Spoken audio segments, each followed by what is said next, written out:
శుభోదయం మిత్రులారా, వార్తా కథనంపై విశ్లేషణ కార్యక్రమం టీజీటీవీ మార్నింగ్ న్యూస్ కు స్వాగతం. నేను మీ జేవి సత్య.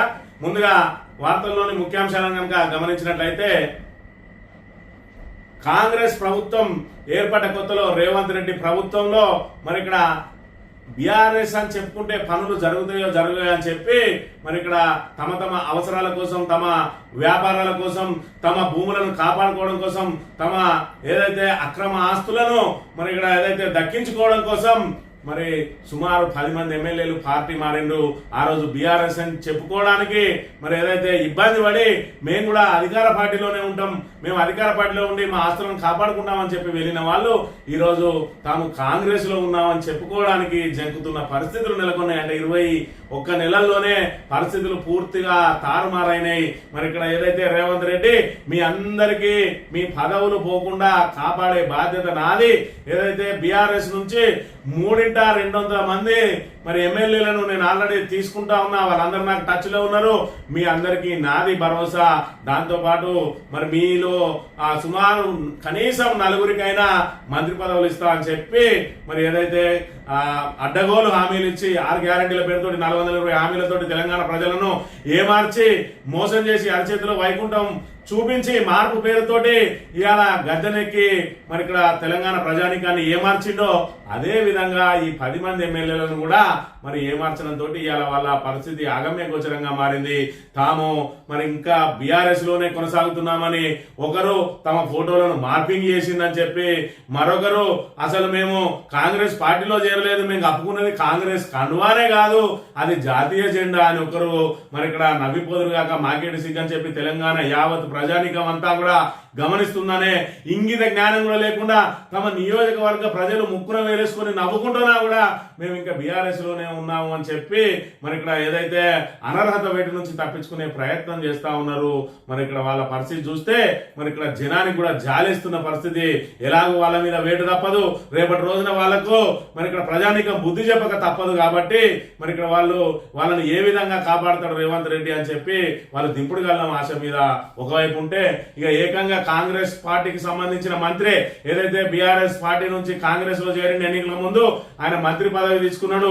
ఇలా ఆ మంత్రి రేపు మా ప్రభుత్వం వస్తుందో రాదో తెలియదు, నేను గెలుస్తానో గెలవనో తెలియదు, అందుకని మరి మేము ఇక హామీలు ఇస్తే ఆ హామీలు నెరవేర్చే అవకాశం లేదని చెప్పి మరి ఇక్కడ కాంగ్రెస్ ప్రభుత్వం ఏర్పడే అవకాశం లేదని చెప్పి ఆయన సందేహం వ్యక్తం చేస్తుండడంతో మరి ఇక్కడ కాంగ్రెస్ క్యాడర్ అంతా కూడా నిస్తేజంగా ఉన్న పరిస్థితులు. ఒకవైపు యూరియా దొరక్క రైతు బంధువుకు బదులు రైతు భరోసా ఇస్తా అని చెప్పి 15,000 ఇస్తా అని 12,000 కుదించి ఒకటే విడత ఇవ్వడంతో నట్టేట మునిగినామని చెప్పి రైతులు ఇప్పటికే మరి ఒకవైపు ఆందోళన వ్యక్తం చేస్తుంటే మరి వాళ్ళ నెత్తిన పిడుగుపడ్డ విధంగా ఇవాళ యూరియా కొరతతోటి వాళ్ళ పంటలన్నీ నాశనం అయ్యే పరిస్థితి వచ్చింది. మరోవైపు రుణమాఫీ పేరుతోటి 2 లక్షల వరకు రుణం మరి ఇక్కడ ఏదైతే బేషరతుగా మాఫీ చేస్తున్నాను, 2 లక్షల పైన ఉన్న రుణం కూడా పై మీరు కట్టుకోండి 2 లక్షల వరకు రుణమాఫీ చేస్తా అని చెప్పి సగానికి సాప చుట్టేసి ఇవాళ వాళ్ళను మరి ఇక్కడ నట్టేట ముంచిన చరిత్ర ఇవాళ కాంగ్రెస్ ప్రభుత్వాన్ని. మరోవైపు కౌలు రైతులకు కూడా రైతు భరోసా ఇస్తా అని చెప్పి, అదేవిధంగా రైతు కూలీలకు ఇందిరమ్మ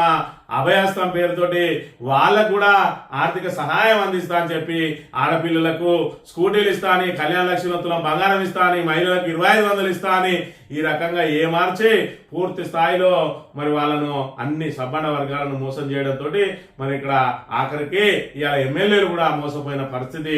మరి మోసపోయి ప్రజలంతా కోసపడతా ఉంటే ఈ మోసపోయిన ఎమ్మెల్యేలు ఎవరైతే అత్యాశతోటో ఆస్తులను కాపాడుకోవడానికో లేదంటే తమ అక్రమ భూములను క్రమబద్ధీకరించుకోవాలనో మరి ఇక్కడ ఏదైతే పార్టీ మారిన ఎమ్మెల్యేలు ఇవాళ ఆ పదవులనే కోల్పోయే దుస్థితి వచ్చిందంటే మరి అందులో అతిశయోక్తి లేదనే విషయాన్ని మనం ఇక్కడ ప్రధానంగా చూడాలి.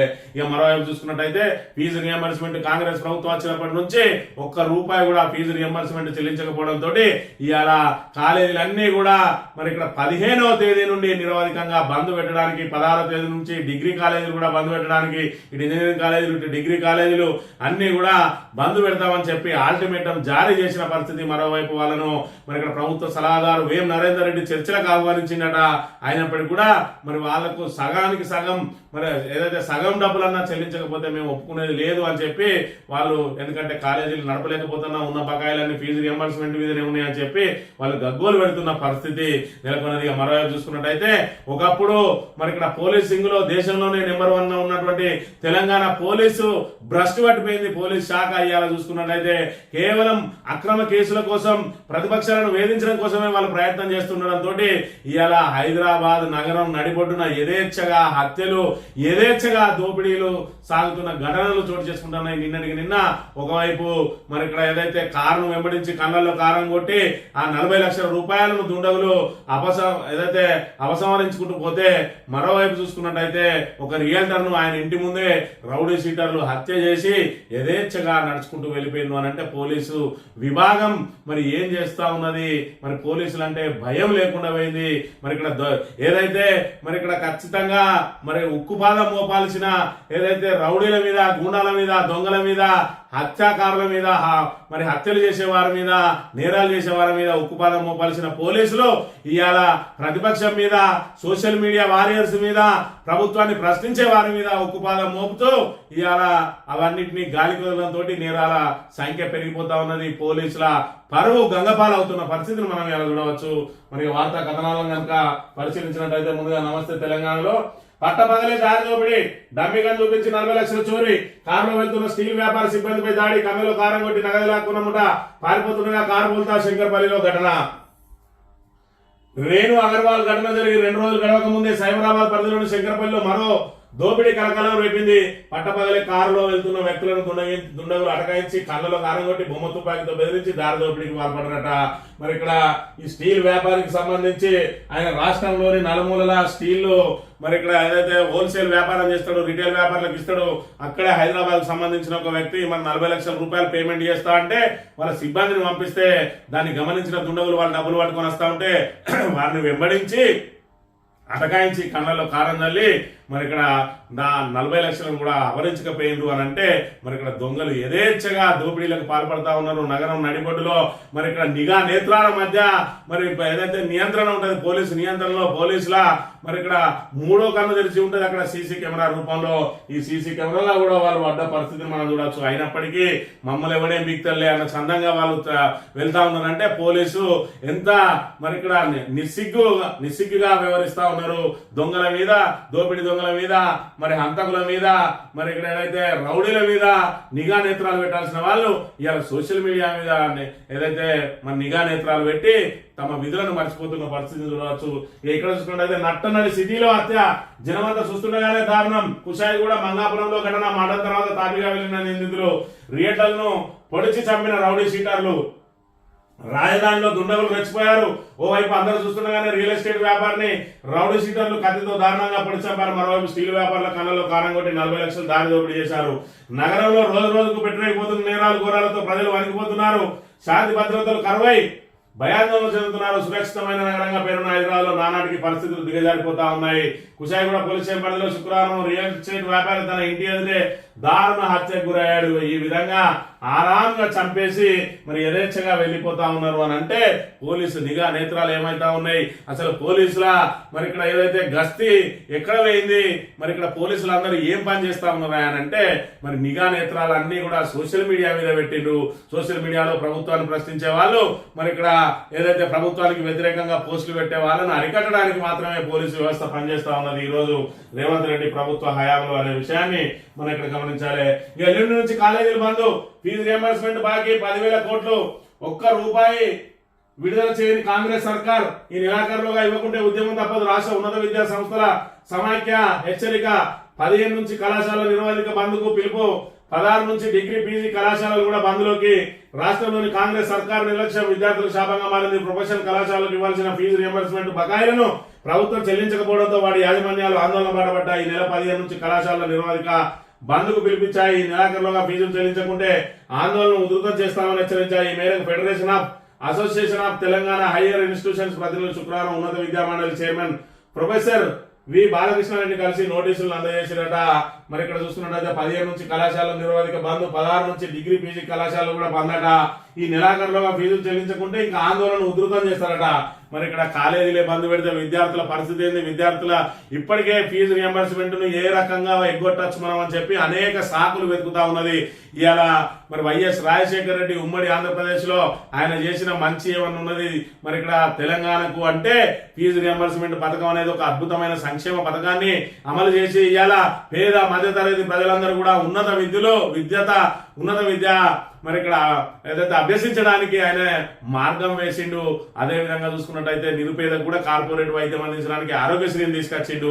ఆ 2 పథకాలు కూడా బ్రహ్మాండమైన పథకాలని మరి ఇక్కడ మన తెలంగాణ ఏర్పడ్డ తర్వాత ఏదైతే తెలంగాణ బద్ద వ్యతిరేకమైనటువంటి రాజశేఖర్ రెడ్డి కూడా మరి ఇక్కడ మంచిని మంచిగా చూడాలి, మనం చెడును చెడుగా చూడాలి. ఇలా రాజశేఖర్ రెడ్డి తెలంగాణకు శత్రువు కావచ్చు, కానీ ఆయన ప్రవేశపెట్టిన పథకాలు అనేటివి తెలంగాణ ప్రజలకు కూడా ప్రయోజనం మరి ఇక్కడ కలిగింది కాబట్టి ఆ ప్రయోజనాన్ని యథాతథంగా మరి అందిద్దాం, దాని పేరు కూడా మార్చాల్సిన అవసరం లేదని మరి ఆ 2 పథకాలను కొనసాగిస్తా ఉన్నాడు రేవంత్ రెడ్డి. రాగానే చూసినాం కేసీఆర్ ఆనవాళ్ళు లేకుండా చేస్తా అన్నాడు. ఇదే కేసీఆర్ కనుక కాంగ్రెస్ ఆనవాళ్ళు లేకుండా చేస్తే మరి ఇక్కడ రాజీవ్ గాంధీ విమానాశ్రయం ఉండేదా, రాజీవ్ ఆరోగ్యశ్రీ ఉండేదా, మరి ఇందిరా ఐకేపీ ఇందిరా క్రాంతి పథం ఉండేదా, వాటన్నిటినీ మార్చేసేవాడు కదా. ఇగో ఈ కక్ష సాధింపు రాజకీయాలకు పాల్పడే వాళ్ళు 20 నెలలు గడవక ముందే బొక్క బొరల పడి ఇలా తెలంగాణ రాష్ట్రాన్ని అధోగతి పాలు చేస్తా ఉన్నారు. అదే 10 సంవత్సరాల పాటు పారదర్శకంగా పాలన అందించి తెలంగాణను అభివృద్ధి పథంలో తీసుకొని మరి అప్పుడే కొట్టిన తెలంగాణను మరి ఇక్కడ దేశంలోనే నెంబర్ 1 గా తీర్చిదిద్ది మరి ఇక్కడ ఏదైతే వ్యవసాయంలో అట్టడుగునున్నటువంటి తెలంగాణ రాష్ట్రాన్ని మరి ఇక్కడ దేశంలోనే పంజాబ్ను అధిగమించి దేశంలోనే నెంబర్ 1 గా తీర్చిదిద్దిన ఘనత కేసీఆర్ అయితే ఇవాళ కేసీఆర్ మీద తిట్ల పురాణాలు, ఆరోపణలు, అనవసరమైన కమిషన్లు వేసుకుంటూ నీ అనవాళ్ళను చెరిపేస్తా అని చెప్పి తెలంగాణ మరి ఉద్యమ ద్రోహి అయినటువంటి రేవంత్ రెడ్డి ఇవాళ కేసీఆర్ ఆనవాళ్ళని జరిపేస్తాడట. కేసీఆర్ ఆనవాళ్ళని ఎందుకు జరుపుతావా నువ్వు?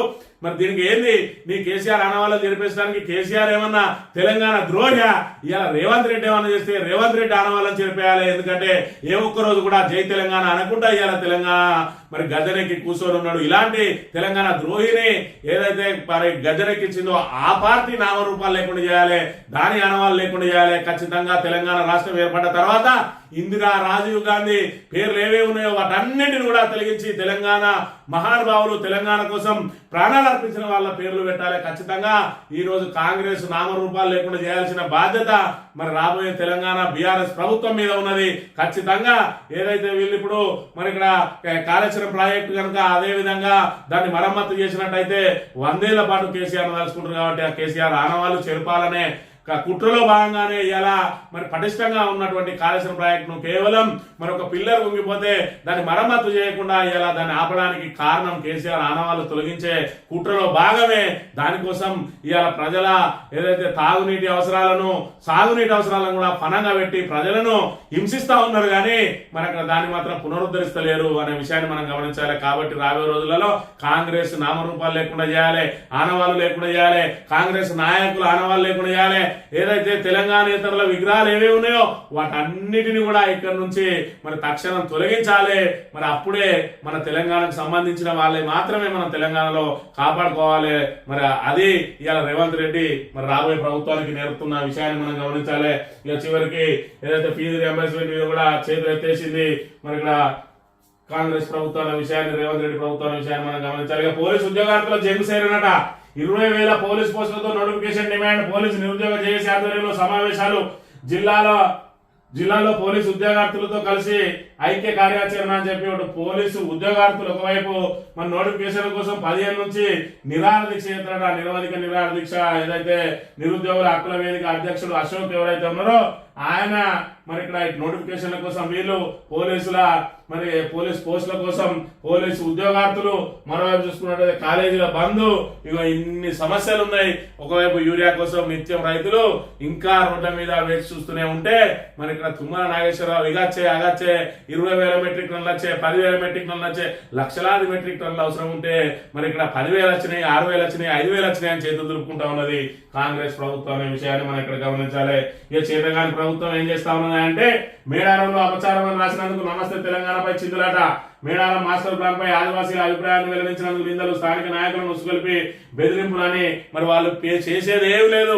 ఏమన్నంటే బెదిరింపులకు పాల్పడడం, లేదంటే పోలీసులతోటి అక్రమ కేసులు పెట్టించడం తప్ప మరి ఇక్కడ ఏదైతే ఒక సరైన విధానాన్ని, సక్రమమైన విధానాన్ని అవలంబించే మరి ఇక్కడ పరిస్థితిలో లేదు ఇక్కడ రేవంత్ రెడ్డి ప్రభుత్వం మరి ఇక్కడ రైతు గోస చూపినందుకట టీ న్యూస్ ప్రతినిధులపై అక్రమ కేసు. మరి ఇక్కడ మన ఏదైతే లైన్లలో నిలబడతా ఉన్నారు వందలాది మంది పొద్దుటి నుండి సాయంత్రం వరకు నిలబడ్డా కూడా వాళ్ళకు ఒక్క యూరియా బస్తా అందరి దుస్థితి నెలకొన్నది. వారి ఆవేదనను, వారి వేదనను, వారు పడుతున్న ఇబ్బందులను మరి ఇక్కడ ప్రజానీకానికి చూపిస్తే ఆఖరికి పోలీసు వాళ్ళే అడ్డుతలుగుతా ఉన్నారు. అడ్డుతలిగి సంబంధం లేని వ్యక్తులతోటి కేసులు పెట్టించి ఎఫ్ఐఆర్లు నమోదు చేస్తా ఉన్నారు. నిన్ననే ఆల్రెడీ తీర్పు వచ్చింది హైకోర్టు. మూడో వ్యక్తితోటి పిటిషన్లు తీసుకోవద్దని, సోషల్ మీడియాకు సంబంధించి కానీ రాజకీయ సంబంధించి మరి ఇక్కడ పోస్టుల మీద కేసులు పెట్టొద్దని పోలీస్ శాఖను ఆదేశించినా కొంతమంది పోలీసుల తీరైతే మారతలేదు. వీళ్ళకి ఖచ్చితంగా మరి కోర్టు ధిక్కరణలో పాల్పడ్డ మరి నేరం కింద వీళ్లకు శిక్షలు తప్ప అనే విషయాన్ని మనం ఇక్కడ గమనించాలి. ఇక ఎమ్మెల్యే చోరీ మాట్లాడవేమి రాహుల్ సిగ్గుపడు. ఆ ఎమ్మెల్యేలు కప్పుకునేది కాంగ్రెస్ కండువా కాదా? వాళ్ళు మిమ్మల్ని కలవలేదా? అబద్ధాలను సమర్థిస్తారా? రాజ్యాంగాన్ని చేతిలో పట్టుకుని నీతులు చెప్పడమా? రాహుల్ మీరు చెప్తున్న ఓటు చోరీ కంటే దారుణమైనది. ఫిరాయింపుల రాజకీయాలపై ద్వంద్వ వైఖరి ఎందుకు? బీఆర్ఎస్ వర్కింగ్ ప్రెసిడెంట్ కేటీఆర్ ప్రశ్నల వర్షం అని చెప్పి మరి ఇక్కడ ఓటు చోరీ అని చెప్పి రాహుల్ గాంధీ మరి ఇక్కడ మొత్తం దేశమంతా తిరుగుతా ఉన్నాడు. మరోవైపు రాజ్యాంగాన్ని చేతిలో పట్టుకొని మరి ఇక్కడ సంవిధానకు బచావు అంటాడు. మరి ఇక్కడ రాజ్యాంగాన్ని కూని చేస్తా ఉన్నాడు రేవంత్ రెడ్డి. మరి ఇక్కడ వాళ్ళందరూ ఏం చెప్తా ఉన్నారు? ఎమ్మెల్యేలు మేము కప్పుకోనే లేదు, ఏం చెప్తా ఉన్నారు? నిజాలు రాసి నిస్సిగ్గుగా బొంకి అనర్హత వేటు తప్పించుకునేందుకు ఫిర్యాదు ఎమ్మెల్యేల పాటు ప్రజాస్వామ్యాన్ని అపహాస్యం చేసేలా స్పీకర్ నోటీసులకు జవాబులు. ఫిర్యాదులో నిజం లేదని అఫిడవిట్ల తమతో ఉన్నారన్న కాంగ్రెస్ నేతలు వాళ్ళు చెప్తా ఉంటే వీళ్ళు మాత్రం లేవని చెప్తా ఉన్నారు. మేము కాంగ్రెస్ కండువాలు కాదు కప్పుకున్నది, ఇవి మరి ఏదైతే 3 రంగుల కండువాలు జాతీయ కండువాలు కప్పుకున్నట్ట. ఈ కొత్తగా మరి జాతీయ కండువాలు ఎక్కడి నుంచి వచ్చినాయో మరి ఇది పూర్తిగా జాతీయ జెండాను అవమానించిన కిందనే లెక్క తీసుకోవాలి. మనం ఇక్కడ చూసుకున్నట్టయితే ఇక్కడ మరి సాక్షాత్తు ముఖ్యమంత్రి సమక్షంలో చేరినటువంటి ఈ 10 మంది కూడా మేము చేరలేదు కాంగ్రెస్ లో అని చెప్పుకుంటా ఉన్నారు. మరి ఇక్కడ సిగ్గుండాలి కొంచెమన్నా. మరి ఈ దద్దమ్మలు ఏ పార్టీలో చేరినామో ఆ పార్టీ చెప్పుకోలేని దద్దమ్మలు గతంలో మాట్లాడిన మాటలు కనుక ఒకసారి చూసినట్టయితే ఈరోజు ఎమ్మెల్యేస్ ఇంతమంది రావడానికి కారణం ఏంటి? ఈరోజు ప్రకాష్ గౌడ్ అని ప్రకాష్ గౌడ్ కాదు, నిన్న మొన్న నాతోని దగ్గర 10 మంది ఇంకా మాట్లాడారు. 10 మంది అడిగారు. నేను చెప్పాను కాంగ్రెస్ పార్టీలో నేను ఉన్నాను కాబట్టి నాకు తెలుసు కాంగ్రెస్ పార్టీలో స్వేచ్ఛ అనేది మనకు sky is the limit. Congress పార్టీలో మీరు వచ్చి ఎలాంటి ఇబ్బందుల గురి గారు మేము అది బాధ్యత మేము తీసుకుంటాము. ముఖ్యమంత్రి గారిని ఎప్పుడేటప్పుడు కలవచ్చు. కష్టపడ్డ ప్రజలు ఆదరించి గెలిచి ఇప్పుడు ఆ ప్రజలకు సేవ చేయడానికి కాంగ్రెస్ తో కలిసి అభివృద్ధి కోసం కాంగ్రెస్ తో కలిసి పనిచేస్తా ఉన్నాం. ఆయన దానం నాగేందరు, ఈయన జగిత్యాల ఎమ్మెల్యే మరి సంజయ్ కష్టపడ్డాడట గెలిచిందట. అంటే ఈయనకు బీఆర్ఎస్ పార్టీ టికెట్ ఇస్తే గెలవలే, ఈయన కష్టపడి గెలిచిండు. ఇలా మళ్ళీ కాంగ్రెస్ తోటి అభివృద్ధి సాధ్యమని కాంగ్రెస్ లో చేరిండు. గూడెం మోపాల్ రెడ్డి నియోజకవర్గ అభివృద్ధిని దృష్టిలో పెట్టుకొని నియోజకవర్గ ప్రజల కోరిక మేరకు ఈ రోజు పార్టీలో చేరడం జరిగింది. నా తోటి వచ్చిన మిత్రులకు ఇంకా రాబోయే వారికి అందరికీ నేను ప్రత్యేకంగా ధన్యవాదాలు తెలియజేస్తూ మీ అందరికీ ధన్యవాదాలు. Thank you. ఏమని బీఆర్ఎస్ పార్టీలో వెళ్తున్నమాట అబద్ధం. ఎందుకంటే ఒక్కసారి డెసిషన్ చేసి భద్రాచలం అభివృద్ధి కొరకు కాంగ్రెస్ పార్టీ అయితే అభివృద్ధి చెందుతుందని ఏదైతే నా గురువు గారు కుంగ్రెస్ శ్రీనివాసరెడ్డి గారి ద్వారా నేను కాంగ్రెస్ పార్టీలో ఈయన తెల్ల వెంకట్రావు, మరి ఈయన అరికపూడి గాంధీ, ఈయన పోచారం శ్రీనివాసరెడ్డి, ఈయన కాళే యాదయ్య, ఈయన కడియం శ్రీహరి మరి ఈ విధంగా మరి పార్టీలో చేరినామని చెప్పిన డాక్యుమెంటరీ ఎవిడెన్స్ ఉన్నాయి. వాళ్ళ వీడియో మరి ఇక్కడ క్లిప్పింగ్స్ ఉన్నాయి. మరి ఇక్కడ వివిధ ఛానళ్లలో ప్రచారమైనవి ఉన్నాయి. వీళ్ళు కాంగ్రెస్ పార్టీకి ప్రచారం చేసినవి ఉన్నాయి. కాంగ్రెస్ పార్టీ మీటింగ్లలో పాల్గొన్నవి ఉన్నాయి.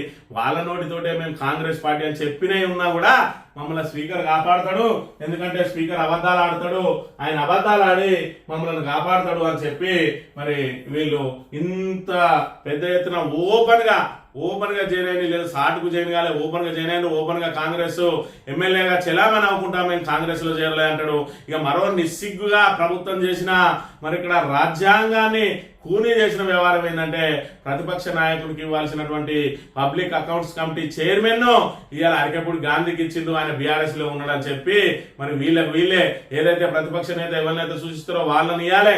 ఆ నియమాన్ని తుంగలో దొక్కి ఇవాళ పిఎస్సి మరి ఇక్కడ ఏదైతే public accounts committee chairman chairman గా అరకపూడి గాంధీకి ఇచ్చిరు కాంగ్రెస్ పార్టీలో చేరిన తర్వాత. అంటే ప్రభుత్వం ఏ మేరకు భయపడతా ఉన్నది, మనం ఇక్కడ చూడాలి రాజ్యాంగాన్ని ఎంత తుంగలో దొక్కుతా ఉన్నది. ఇవాళ ఈయన రాహుల్ గాంధీ గారు ఇంకా సంవిధానకు బచావో అంటారు. ఇవాళ రాజ్యాంగాన్ని కూలీ చేసేదే కాంగ్రెస్ పార్టీ అని చెప్పి మరి ఇక్కడ తెలంగాణ ద్వారా తేట తెల్లమవుతా ఉన్నది. ఓటు చోరీ గురించి దేశవ్యాప్తంగా నిధులు చెప్తున్న రాహుల్ గాంధీ తెలంగాణలో ఎమ్మెల్యే చోరీ గురించి మాట్లాడకపోవడం దుర్మార్గం. రాజ్యాంగ వ్యతిరేక అప్రజాస్వామిక ప్రక్రియలో పాలు పంచుకున్నందుకు ఆయన సిగ్గుపడాలి. చట్టాలపై ఏమాత్రం గౌరవం ఉన్నా అనర్హత వేటు నుంచి తప్పించుకునేందుకు పార్టీ మారలేదని నిస్సిగ్గుగా బుకాయిస్తున్నటువంటి బీఆర్ఎస్ నుంచి గెలిచి కాంగ్రెస్ లో చేరిన ఎమ్మెల్యేల తీరుపై స్పందించాలి, వారి మీద తక్షణం చర్యలు తీసుకునే విధంగా చర్యలు చేపట్టాలి అని చెప్పి మరి ఇక్కడ కేటీఆర్ గారు మరి ఆయనను మరి తీవ్రంగా మరి ఆరోపణలు చేసిన పరిస్థితిని ఏదైతే తీవ్రంగా నిలదీసిన పరిస్థితిని మనం ఇక్కడ ప్రధానంగా గమనించాలి. ఇక రాజన్న సిరిసిల్ల జిల్లా తంగలపల్లిలో రైతు వేదిక వద్ద యూరియా కోసం బారులు తీరిన రైతులు, యూరియా కొరతపై కన్నెర్ర, పలుచోట్ల రోడ్డెక్కిన రైతులు, సుద్దాల్లో పురుగుమందు డబ్బాతో అన్నదాత ఆందోళన, కాంగ్రెస్ సర్కార్ నిర్లక్ష్యంపై రాయపర్తిలో రాస్తారోకో, ఎర్రబెల్లి దయాకర్ రావు అరెస్టు. ఈ రకంగా యూరియా కొరత ఎప్పుడు తీరుతుందా అని అంటే మరి ఈ పూర్తిగా పంట ఖరాబ్ అయింది, ఇక మాకు యూరియా అవసరం లేదని రైతులు ఎప్పుడైతే మరి ఇక్కడ రోడ్ల మీదకి రావడం మానేస్తారో అప్పుడు యూరియా కొరత తీరుతుంది తప్ప వాళ్ళకి సరిపడా యూరియా అందించి అయితే యూరియా కొరత తీసే పరిస్థితిలో కాంగ్రెస్ ప్రభుత్వం లేదు అని మనకి ఇక్కడ తేడతెల్లమవుతున్న అంశాన్ని మనం ఇక్కడ ప్రధానంగా సాక్షి దినపత్రిక విషయానికి వస్తే, పైసల కడకట, పాలన వెలవేల, కొత్త మున్సిపాలిటీలో 1,00,000 సమస్యలు, ఆదాయానికి ఖర్చుకు పొంతన కుదరక ఇబ్బందులు, పారిశుద్ధ్య కార్మికులకు వేతనాలు ఇవ్వలేని దుస్థితి. మరి ఇక్కడ 20 నెలల నుంచి రూపాయి విధిస్తలేదు ఇలా ప్రభుత్వం. మరోవైపు చూసుకున్నట్టు కేంద్రం నుంచి రావాల్సిన నిధులు కూడా ఇటు గ్రామ పంచాయతీలకు రావడం లేదు, ఇటు మున్సిపాలిటీలకు రావడం లేదు. అసలే కొత్తగా వచ్చిన మున్సిపాలిటీలు మరి వాటికి ఖచ్చితంగా వాటికి ఆర్థిక సాయం అందించి చేయూత అందియాలి. 22 నెలల నుంచి వాళ్లకు మరి ఇచ్చిన ఫండే లేదు కాబట్టి మరి ఇక్కడ ఆదాయం లేక వెలవెలబోతున్నది. మరోవైపు దానికి సంబంధించిన పాలక వర్గాలు లేక కేంద్రం నుంచి నిధులు కూడా రావడం లేదనే విషయాన్ని మనం ఇక్కడ గమనించాలి. ఉపరాష్ట్రపతి సిపి రాధాకృష్ణన్ గారు నిన్నటి రోజున ప్రమాణ స్వీకారం చేసిండ్రు. ప్రధాని మోడీ, మరి ఏదైతే హోంమంత్రి అమిత్ షా, మాజీ ఉపరాష్ట్రపతి ధన్కడ్, అదేవిధంగా మరి వీళ్ళ ఏదైతే ఎన్డీఏ భాగస్వామ్య పక్షాలు వచ్చినాయి కానీ ఇక్కడ ఏదైతే ప్రధాన ప్రతిపక్షమైనటువంటి మరి ఇక్కడ కాంగ్రెస్ నుంచి ఖర్గే గాని రాహుల్ గాంధీ గాని ఎవరు కూడా వాళ్ళు దీనికి హాజరు కాలేదనే విషయాన్ని మనం ఇక్కడ ప్రధానంగా చూడవచ్చు. ఆంధ్రజ్యోతి విషయానికి వస్తే, కర్ణాటకలో మళ్లీ కులగణన, 1,75,000 మంది టీచర్లతో సర్వే, దసరా సెలవుల్లో నిర్వహణ, పాత సర్వే 10 ఏళ్ల నాటిది, అందుకే మళ్లీ గణన. సీఎం సిద్ధరామయ్య ఒకవైపు కేంద్రమే మరి ఇక్కడ జనగణనతో పాటు కులగణన చేస్తా అంటే మళ్లీ కాంగ్రెస్ ప్రభుత్వం ఇప్పటికే తెలంగాణలో చేసింది తీసి చెత్తబుట్టల వారైందని చెప్పి అది పనికిరాదు అని చెప్పి చెప్తా ఉంటే వీళ్ళు మేము మరి ఇక్కడ ఏదైతే కులగణన చేస్తామంటా ఉన్నారు. ఎందుకంటే ఇది రాజకీయ లబ్ధి కోసమే తప్ప దీని ద్వారా మరి ఇక్కడ ఆ రాష్ట్రానికి వచ్చే ప్రయోజనం ఏముండదు, వృధా ప్రయాస తప్ప. తెలంగాణను చూసైనా ఇప్పటికైనా వాళ్ళు బుద్ధి తెచ్చుకోవాల్సిన అవసరం ఉన్నది. ఇక జీతంతో పాటు ఎమ్మెల్యే నిధుల్లో 10% కమిషన్ అట. ఎమ్మెల్యేలుగా తమకు వచ్చే వేతనాలతో పాటు ఎమ్మెల్యే నిధుల్లో 10% కమిషన్ కూడా తీసుకుంటున్నామని ఏకంగా ఒక ఎమ్మెల్యేని అందరి ముందు బహిరంగంగా వెల్లడించినట. కాన్పూర్ లో బీజేపీ కార్యకర్తలతో జరిగిన సమావేశంలో కిద్వాయి నగర్ బీజేపీ ఎమ్మెల్యే మహేష్ త్రివేది మాట్లాడిన మాటలు నిన్న రోజున మరి సోషల్ మీడియాలో వైరల్ గా మారినాయి. మరి ఇక్కడ ఇప్పటికీ అనుకుంటా ఉన్నారు ఎమ్మెల్యేలకు అనేక జీతాలు వస్తాయి అని, ఇంకా ఫండ్ నుంచి కూడా 10% తీసుకుంటామని ఆయన బహిరంగంగా చెప్తా ఉన్నాడు. ఇలా చూసుకున్నట్టయితే నేపాల్లో జరిగిన పరిస్థితి, ఈ రాజకీయ నాయకులు బుద్ధి రావాలి వాళ్ళకు. ఇప్పటికే వాళ్ళ పిల్లలు విదేశాలలో ఏదైతే రాచరికం అనుభవిస్తూ మరి ఇక్కడ ఆ వీడియోలన్నింటినీ కూడా సోషల్ మీడియాలో పోస్ట్ చేస్తే దానికే రగిలిపోయారు. ఇక్కడ దాంతో పాటు సోషల్ మీడియాను పూర్తిగా బ్యాన్ చేస్తా అంటే మరి ఇక్కడ తిరగబడి రోడ్ల మీదకి వచ్చి మరి ఇక్కడ అన్ని ధ్వంసం చేస్తే ఆఖరికి ప్రభుత్వమే కూలిపోయిన పరిస్థితి. మరి వీళ్ళు బహిరంగంగా ఇంకా మాకు జీతం వస్తుంది, ఇది వస్తుంది, మీ కార్యకర్తలకు ఏమత్తలేదని వీళ్ళే కార్యకర్తలను రెచ్చగొడుతున్న పరిస్థితిని మనం చూడాలి. త్వరలో భారత్ కు ట్రంప్ అట. క్వాడ్ సదస్సుకు హాజరయ్యే అవకాశం, భారత్ కు చైనాను దూరం చేయడమే లక్ష్యం. భారత్ లో అమెరికా రాయబారి సెర్గియో గోర్ వెల్లడి అట. చైనాతో కలిసింది అనగానే అమెరికా ఏదైతే వెన్నులో వణుకు పుట్టిన పరిస్థితిని మనం ఇక్కడ ప్రధానంగా చూడాలి. ఇక అఫిడవిట్ పై ఏం చేద్దాం? సాదా పరిణామ దరఖాస్తుల పరిష్కారంలో CCLA నిబంధనలపై తర్జన భర్జన.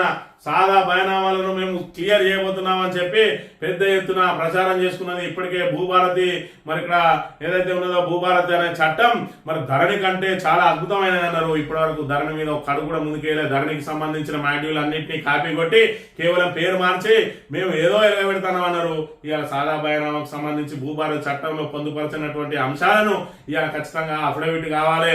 ఏదైతే నీకు సాదా బయనామా మీద కాగితం రాసిచ్చిండో ఆ భూమికి సంబంధించిన వ్యక్తి ఆయన నో అబ్జెక్షన్ ఇవ్వాలి. ఇవాళ ఆ నో అబ్జెక్షన్ ఇచ్చినాక మరి ఇంకా మళ్ళీ సాదా బయనామాలతో ఏం పని ఒక్కసారి అర్థం చేసుకోవాలి. ఆయన అఫిడవిట్ మీద సంతకం పెట్టాలన్నట.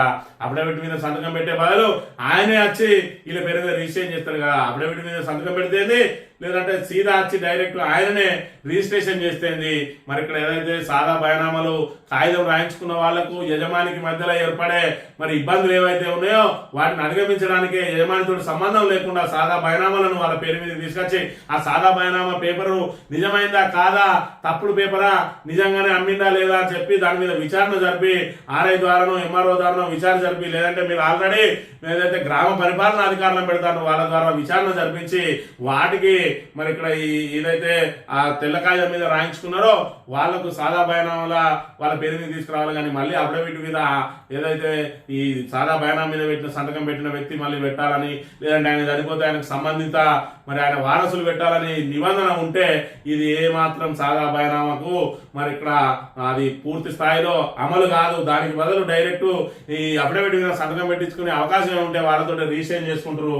ఇక ఈ విధంగా కొండంత రాగం పాడి ఎలాంటి కొండంత రాగం తీసి ఎలాంటి పాట పాడుతుందో ఇప్పుడు మనం ఇక్కడ చూడాలి. ఇక ఏదైతే రాబోయే గోదావరి పుష్కరాలకు బాసర నుంచి భద్రాచలం దాకా శాశ్వత కట్టడ రోడ్లు ఇతర మౌలిక సదుపాయాలు శాశ్వత ప్రాతిపదికనే దక్షిణ భారత కుంభమేళగా గోదావరి పుష్కరాలు నిర్వహిద్దాం. మాటలు గొప్ప గొప్పనే ఉంటాయి రేవంత్ రెడ్డి, చేతలే మరి ఇక్కడ గడప కూడా దాటలేదు. మొన్నటి రోజున సరస్వతి పుష్కరాలు చూసినాం. సరస్వతి పుష్కరాలు ఓన్లీ కాళేశ్వరంలో నిర్వహించిండ్రు. ఆ సరస్వతి పుష్కరాలు ఎంత అధ్వానంగా సాగినాయి. మరి ఆ వర్షానికి ఎన్నిసార్లు ఆ సర్వపందిలు కూలినాయి. సర్వపందిల పేర్లతోటి ఎన్ని లక్షల రూపాయలు వృధాగా మారినాయి. మరి మంచినీటి సరఫరా పేరుతోటి ఎన్ని లక్షలైనాయి. కేవలం కాంగ్రెస్ కార్యకర్తల జేబులు నింపడానికి మాత్రమే ఆ ఏర్పాట్లన్నీ చేశారు తప్ప భక్తులకు నిజమైన సౌకర్యాలు కలగలేదు. ఇవాళ చూస్తున్నట్టయితే శాశ్వత ఘాట్లు అంటారు. చూద్దాం, ఇవి మాటలకే పరిమితం అయితే తప్ప చేతల లోపల అమలయ్యే అవకాశం లేదు. రేవంత్ రెడ్డి పనులు అప్పటి నుంచి 21 నెలల నుంచి చూసుకుంటా ఉంటే ఏది కూడా ఇప్పటి వరకు పట్టాలెక్కిన పరిస్థితి లేదనే విషయాన్ని మనం ఇక్కడ ప్రధానంగా గమనించాలి. ఇక నేపాల్ తాత్కాలిక ప్రధానిగా సుశీల కర్కి రాత్రి 9:30 గంటలకు ప్రమాణ స్వీకారం. వెంటనే కీలక అధికారులతో భేటీ. వచ్చే ఏడాది మార్చి 4న ఎన్నికలకు ప్రతిపాదన. అధికార మార్పిడి ప్రశాంతంగా జరిగేలా నేపాల్లో ఎమర్జెన్సీకి సిఫారసు. ప్రభుత్వంలో చేరిన జెన్జెడ్ ప్రతినిధులు హోటల్కు నిరసనకారుల నిప్పు. కిందికి దూకిన భారతీయురాల మృతి. భారత పర్యాటకులపై రాళ్లు రువిన ఆందోళనకారులట. మరి నేపాల్ కు సంబంధించి సుప్రీంకోర్టు మాజీ జడ్జి సుశీల కర్కి గారు ఇక్కడ తాత్కాలిక ప్రధానిగా మరి ఎంపికైన తర్వాత మార్చి 4న ఎన్నికలు నిర్వహించాలని ప్రతిపాదన పెట్టి మరి ఏదైతే ఆ జెడ్ అనే ఆ యువతరం మరి ఇక్కడ నేపాల్లో పెద్ద ఎత్తున ఆందోళన కార్యక్రమాలు చేపట్టి పార్లమెంటుకు నిప్పు పెట్టి సుప్రీంకోర్టుకు నిప్పు పెట్టి నేతలందరినీ తరిమి కొట్టడంతో మరి వాళ్ళందరూ కూడా ఏదైతే ప్రభుత్వం నుంచి దిగిపోయిన పరిస్థితి. దాంతో ఇప్పుడు తాత్కాలికంగా మరి కొత్త ప్రధాని ఎన్నుకున్నారు. మరోవైపు చూసుకున్నట్టయితే మరి ఇక్కడ దీని ఏదైతే జెడ్ ప్రతినిధులు చేసే ఆందోళనలో వారి వెనుక కొంతమంది దుండగులు కూడా మరి ఆందోళన ముసుగులో కావాలని ఇబ్బందులకు గురి చేస్తా ఉన్నారు. ఇలా భారత పర్యాటకుల మీద రాళ్ళు మీరు భారత పర్యాటకులు మరి ఇక్కడ స్టే చేసినటువంటి హోటల్కు నిప్పు పెట్టడంతో అక్కడి నుంచి పైనుంచి దూకిన ఒక భారతీయురాలు కూడా మృతి చెందిందట. ఇలాంటి అవాంఛనీయ సంఘటనలు కూడా చోటు చేసుకుంటాయి అనే విషయాన్ని మనం ఇక్కడ గమనించాలి. ఇక యూరియా మీద సమీక్ష చూస్తే 27,650 టన్నులు రాబోతా ఉన్నాయట. ఇంకా రాబోతానే ఉన్నాయి.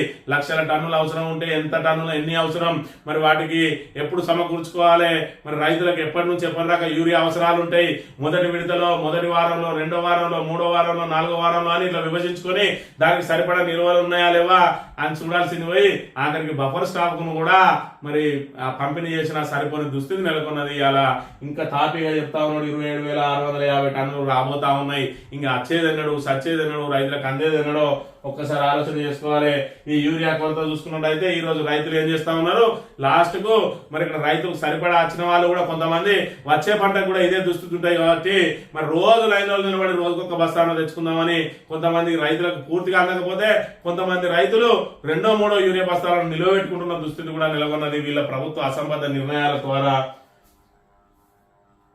ఇక లోక్సభలో వారసులు ఎక్కువ 543 మంది ఎంపీలో 31% మంది రాజకీయ నేపథ్యం ఉన్న కుటుంబాల వారే. దేశంలోని అసెంబ్లీలో 20%, శాసనమండలిలో 22%, ఏపీలో 8 మంది, తెలంగాణలో 11 మంది ఎంపీలు వారసులే. పురుషుల కన్నా మహిళల్లోనే అధికం. ఏడీఆర్ నివేదిక. జాతీయ పార్టీలో కాంగ్రెస్ లో వారసులు ఎక్కువ వెల్లడి. ఈ కాంగ్రెస్ పార్టీ ఇంకా మరి కుటుంబ పార్టీల గురించి మాట్లాడుతుంది. అసలు వీళ్ళ పార్టీ కుటుంబ పార్టీ. నెహ్రూ ఎవరు, ఇందిరాగాంధీ ఎవరు, రాజీవ్ గాంధీ ఎవరు, సోనియా గాంధీ ఎవరు, కింద రాహుల్ గాంధీ ఎవరు, ప్రియాంక గాంధీ ఎవరు. ఇక్కడ కుటుంబ పార్టీని నడిపి జాతీయ స్థాయిలో కుటుంబ పార్టీని నడిపేటువంటి కాంగ్రెస్ ఇక్కడ తెలంగాణకు వచ్చి బీఆర్ఎస్ కుటుంబ పార్టీ అంటది. అసలు ప్రాంతీయ పార్టీలు కుటుంబ పార్టీగా ఉండడం సహజం, కానీ జాతీయ పార్టీ కుటుంబ పార్టీగా ఉండడం అనేది మరి ఇక్కడ అసంబద్ధం. ఒక కాంగ్రెస్ మీద బీజేపీలో చూసుకున్నట్టయితే మరి బీజేపీలో ఆ నేతలందరూ మారుతూనే ఉంటారు, మరి ప్రధానులందరూ మారుతూనే ఉంటారు, ప్రధాని అభ్యర్థులు మారుతారు, ముఖ్యమంత్రులు మారుతారు. ఎక్కడ కూడా అక్కడ కుటుంబ పాలన నడవది. మరి సిపిఐ తీసుకున్నా, సిపిఎం తీసుకున్నా, ఇంకే జాతీయ పార్టీలు చూసుకున్నా కూడా ఉండేవి కేవలం ప్రాంతీయ పార్టీలు మాత్రమే. మరి ఒక వ్యక్తి పేరు మీద నడుస్తాయి కాబట్టి ఆ వ్యక్తి వారసుడే రేపటి రోజున దాన్ని పగ్గాలు చేపట్టకపోతే ఆ పార్టీ నామరూపాలు లేకుండా పోతుంది. కానీ జాతీయ పార్టీలకు జాతీయ నాయకత్వం, బహుళ నాయకత్వం ఉంటుంది. వివిధ రాష్ట్రాల నుంచి నాయకులు ఉంటారు కాబట్టి అది కుటుంబ పార్టీకి మరి సంబంధం లేకుండా ఉండాలి. కానీ కాంగ్రెస్ మాత్రం పూర్తిగా కుటుంబ పార్టీ. మరి ఇక్కడ ఈ నివేదిక ద్వారా మరోసారి తేలితెల్లమైంది అనే విషయాన్ని మనం ఇక్కడ గమనించాలి. ఇక చివరిగా ఈనాడు దినపత్రిక వార్తలు కనుక పరిశీలించినట్టయితే హైదరాబాద్ చుట్టూ 3 రైల్వే టర్మినల్ ఔటర్ కు రీజనల్ కు మధ్య రింగ్ రోడ్ కు ఏదైతే రీజనల్ రింగ్ రోడ్ కు మధ్య నిర్మాణాలు, దక్షిణ మధ్య రైల్వే ప్రణాళికలు అని చెప్పి మరి చెప్తున్న పరిస్థితి. ఇక్కడ చూసుకున్నట్టయితే ఎస్ఎల్బిసి, ఈ ఎస్ఎల్బిసి మరి ఈ అలైన్మెంటే తప్పు, ఈ టెక్నాలజీ తప్పు. కాంగ్రెస్ ప్రభుత్వం తెలంగాణకు నీళ్లు ఇవ్వడానికి ఇష్టం లేక మరి ఇక్కడ ఏదైతే ఎన్నటికీ పూర్తిగా ఒక డిజైన్ ని తీసుకొచ్చి మన తెలంగాణ నెత్తిన రుద్దితే అది సాగుతూనే ఉన్నది. ఇక మేము వచ్చినాం రెడ్డచ్చ మొదలే అని ఇక మేము దాన్ని మొత్తం ఇక సాగదిస్తాం, ఎరగదిస్తాం అని చెప్పి ఆ టీబీఎం ఆ మిషన్ కి సంబంధించి డ్రిల్ ఏదైతే బేరింగ్ గీరింగ్లు అన్ని తెప్పించి మరి దానికి రక్షణ సౌకర్యాలు ఏమన్నా ఉన్నాయా, రక్షణకు సంబంధించిన మరి అవన్నింటినీ సూచనలు పాటిస్తున్నాం అనేది ఏది చూడకుండా డైరెక్ట్ గా దాన్ని జరగబడితే 8 మంది మరి ఇక్కడ వాళ్ళ సజీవ సమాధి కావడమే కాకుండా ఇవాళ చూసుకున్నట్టయితే ఆ టీబీఎం మిషన్ కూడా ముక్కలు ముక్కలుగా వచ్చి తీసుకురావాల్సిన దుస్థితి ఏర్పడ్డది. ఇప్పుడు టీబీఎం బదులు డీబీఎం అట. డీబీఎం పద్ధతిలో మరి ఇక్కడ మళ్ళీ దాన్ని చేస్తాం, డ్రిల్లింగ్ అండ్ బ్లాస్టింగ్ పద్ధతిలో మరి ఇక్కడ మళ్ళీ కొత్తగా పనులు చేపడతాం, దీన్ని 20 ఏళ్ళలోపే పూర్తి చేస్తాం అని చెప్పి చెప్తున్న పరిస్థితి. మరోవైపు నల్లమల అడవిలో మరి ఇక్కడ ఏదైతే డ్రిల్లింగ్ కు బ్లాస్టింగ్ కు అనుమతి ఇవ్వాలని చెప్తా ఉన్నారు. దీన్ని ఏ విధంగా ముందుకు తీసుకుపోయి రేవంత్ రెడ్డి మరి ఎస్ఎల్బిసిని ఈయన హయాం పూర్తయ్యే వరకన్నా దాన్ని పూర్తి చేస్తారా, లేదంటే మళ్ళీ ఇవి ఉత్తర కుమార ప్రగల్భాలనా అనే విషయాన్ని మనం రాబోయేలో చూస్తాం. ఇది ఈ రోజు మార్నింగ్ న్యూస్ 3 వద్దాం. Thank you very much.